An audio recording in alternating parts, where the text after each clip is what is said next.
এখানে টিকিট ব্লকের কোনো সুযোগ নেই বলে আমি মনে করি।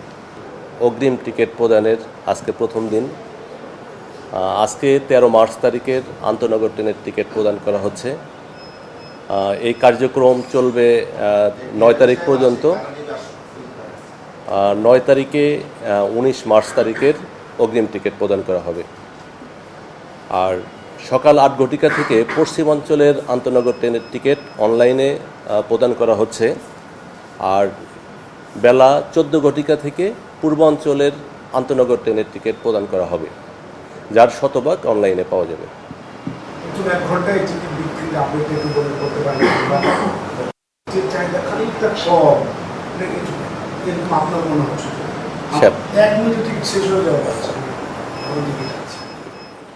পশ্চিমাঞ্চলের যে আজকে আমাদের কোটা ছিল সেটা 13,000 কোটা ছিল। 13,000 কোটার এগেইনস্টে প্রথম 1 ঘন্টায় প্রায় 11,400 টিকিট সোল্ড আউট হয়। আর এই টিকিট ক্রয়ের উদ্দেশ্যে সার্ভারে হিট হয় 21 লাখ।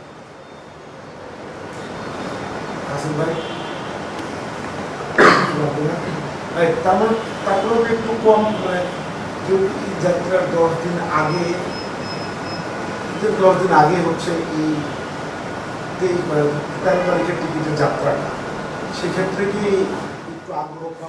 এই চাপটা আস্তে আস্তে আরও বাড়তে থাকবে। দেখা যাবে যে 16 তারিখ বা 17 তারিখ থেকে এই চাপটা আরও বেশি পরিমাণে দেখা যাবে। প্রথম দিকে কিছুটা কম। একটু আসলে প্রশ্ন করতে চাই, সেটা হচ্ছে স্ট্যান্ডিং টিকিট নিয়ে দেখা যায় যে প্রত্যেক বছর প্রচুর ভিড় হয় এবং যারা টিকিট কেটে যারা পূর্বাঞ্চল প্রবেশ করে তাদেরকে বেশ বেগ পোহাতে হয়। এই বিষয়টাতে আপনাদের কোনো গুরুত্বপূর্ণ পদক্ষেপ আছে? আসলে হয় কি, এটা তো যাত্রীর অনুরোধে আমাদের 20% আসনবিহীন টিকিট, এটা আপার ক্লাস বাদে শুধুমাত্র নন এসিতে 25% টিকিট আসনবিহীন দেওয়ার বিধান আছে। তো আমি মনে করি যে এই 25% টিকিট অন্যান্য যাত্রীদের অতটা যাত্রার বিঘ্নতা ঘটাবে, বিষয়টা এরকম না।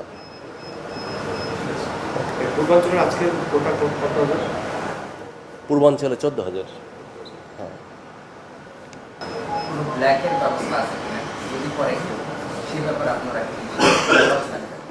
প্রচলিত টিকেটিং সিস্টেমে টিকিট ব্লকের কোনো সুযোগ নেই, কারণ 100% টিকিট অনলাইনে। আপনি আপনার ঘরে বসে প্রচলিত বিধি অনুসরণ করেই তো আপনি টিকিট কাটবেন।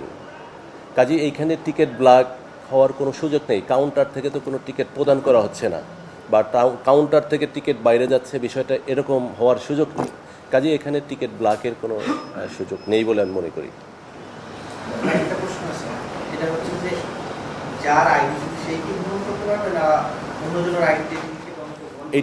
এটা রেলওয়ের স্লোগান, টিকিট যার ভ্রমণ তার। এই ক্ষেত্রে আপনি আপনার আইডিতে টিকিট কেটেছেন, এখন আপনার পরিবারের সদস্য আপনার টিকিটে ভ্রমণ করতে পারবে, বাট আপনাকে সেখানে থাকতে হবে।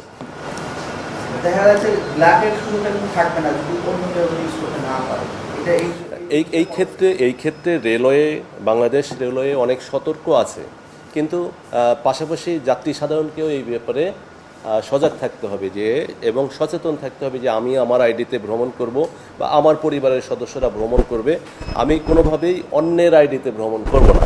তাহলেই এই যে কিছু অসাধু চক্র আছে তাদেরকে প্রতিহত